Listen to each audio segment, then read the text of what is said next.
Hi, this is Scott Garibay, and today we're going to talk about Dungeons & Dragons and how it is played at conventions compared to 3x3 cubing and how 3x3 cubing is done at conventions and where the 3x3 cubing community is succeeding with convention play that Dungeons & Dragons is not succeeding at convention play, and also how the Dungeons & Dragons community is succeeding at convention play where the 3x3 community is perhaps not succeeding at convention play, with the idea of gaining specific advantages for the Dungeons & Dragons convention play for the D&D community from the 3x3 cubing community.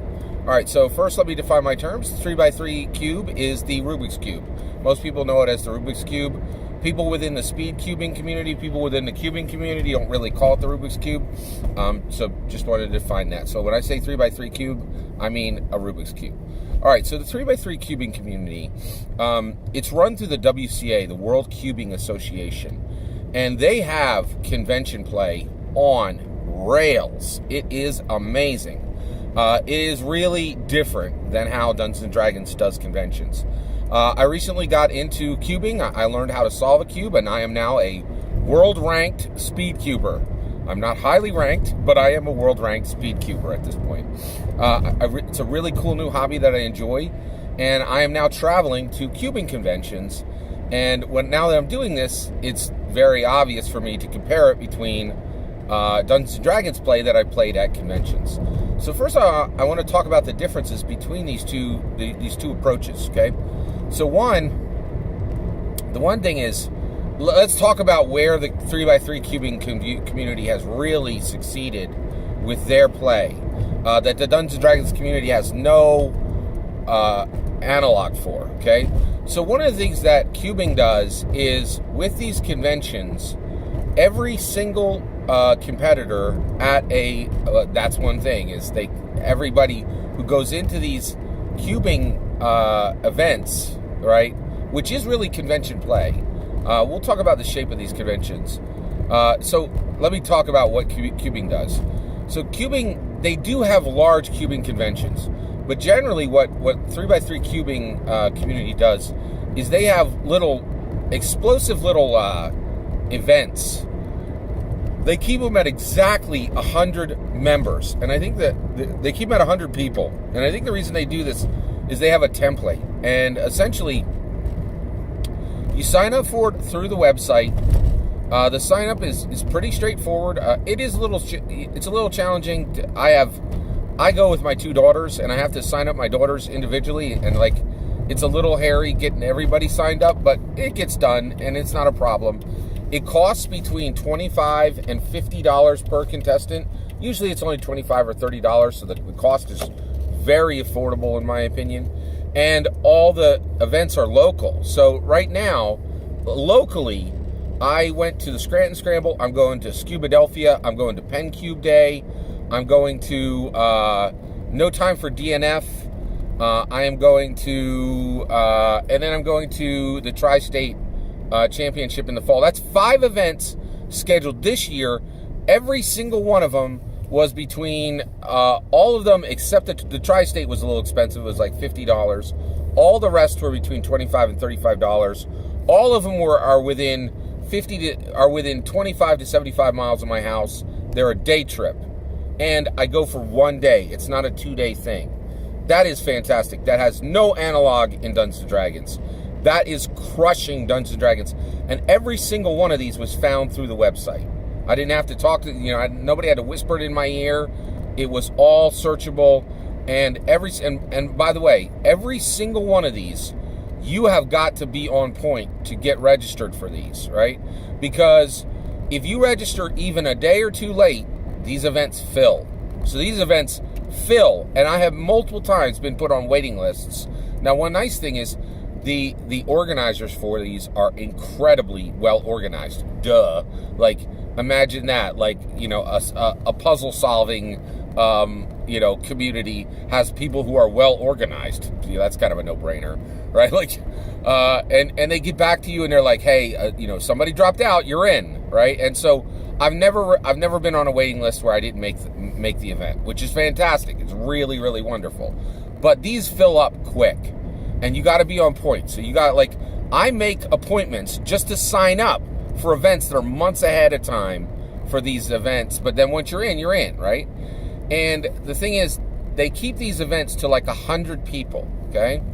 And now, actually, it's 100 competitors. There'll be 200-300 people at the event. Parents show up, boyfriends, girlfriends show up. Sometimes reporters show up. It's pretty crazy. These are really cool events, and it's really exciting. So, and the other thing is, I think they keep them at 100 people on purpose because they know they can fill the space, and they know they can rent a space. They know the size of the space they need. This thing's on rails, and these things are very successful, and they're very, very, very smoothly run. Okay, and there's tons of them that are local. This is absolutely not possible for Dungeons and Dragons. You can't, in my opinion, you cannot play Dungeons and Dragons like this, okay? If you try to do this with Dungeons and Dragons, what you're gonna do is you're gonna go to a bunch of geek fests, right? You're gonna go to a bunch of geek conventions, and they're all gonna have Dungeons and Dragons as a side note, right? The game may fire off, it may not.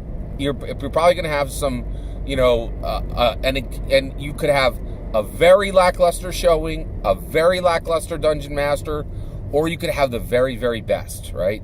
And that's just not the case with these World Cubing Association events.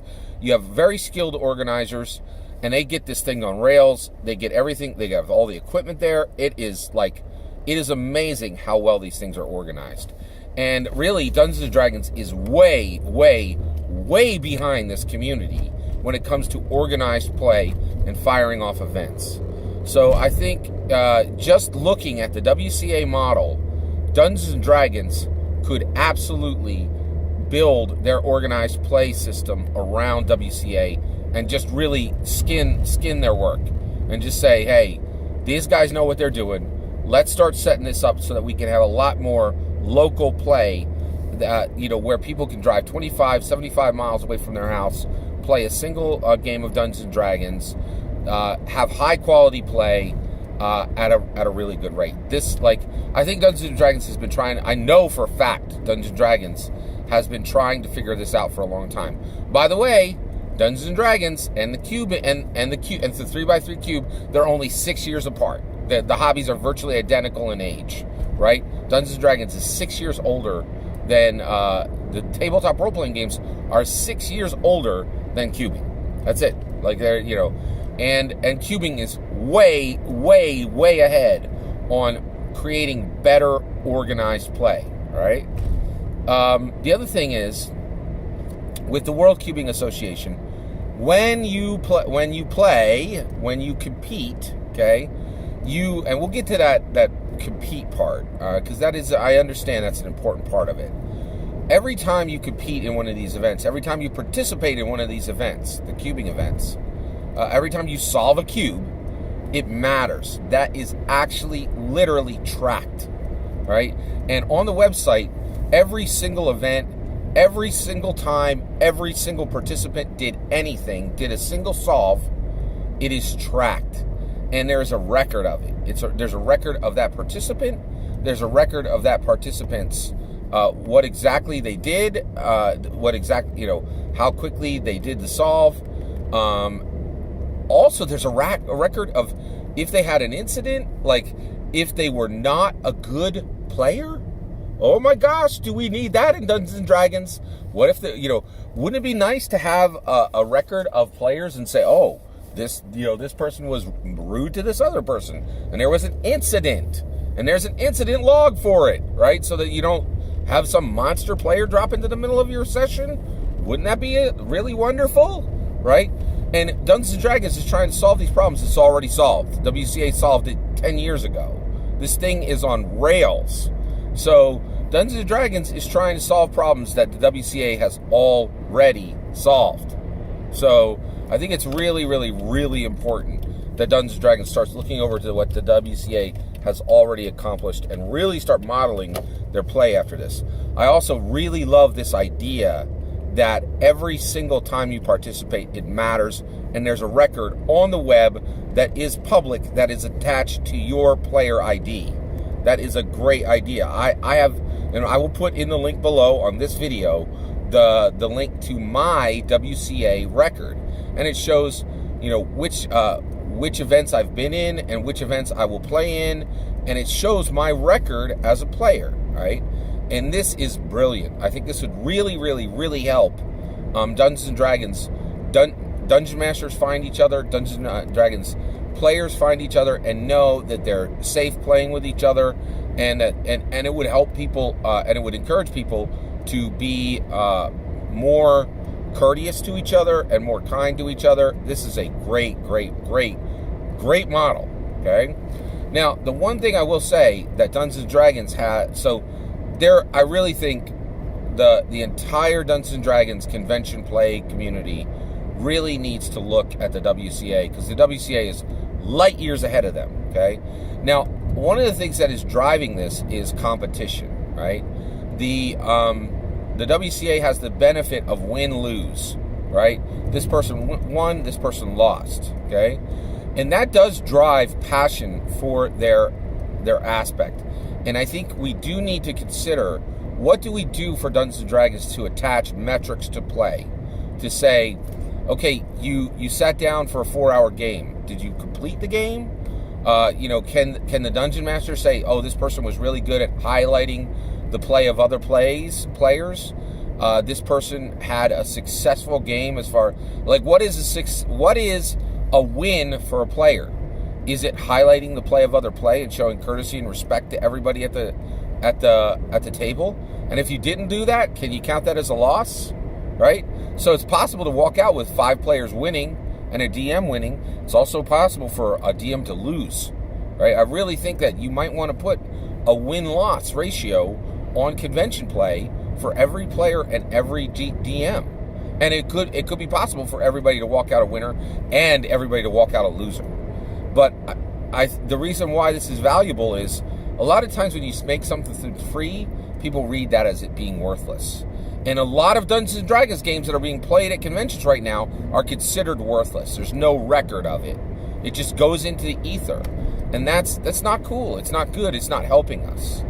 So I really, really, really think a ton of problems that the Dungeons & Dragons convention play community is trying to solve are already solved by the WCA, the World Cubing Association, and they should really just start skinning Dungeons & Dragons convention play like WCA play. All that's my opinion. I'd love to hear what you think. Let me know in the comments below. Please consider liking and subscribing, and have a wonderful millennium.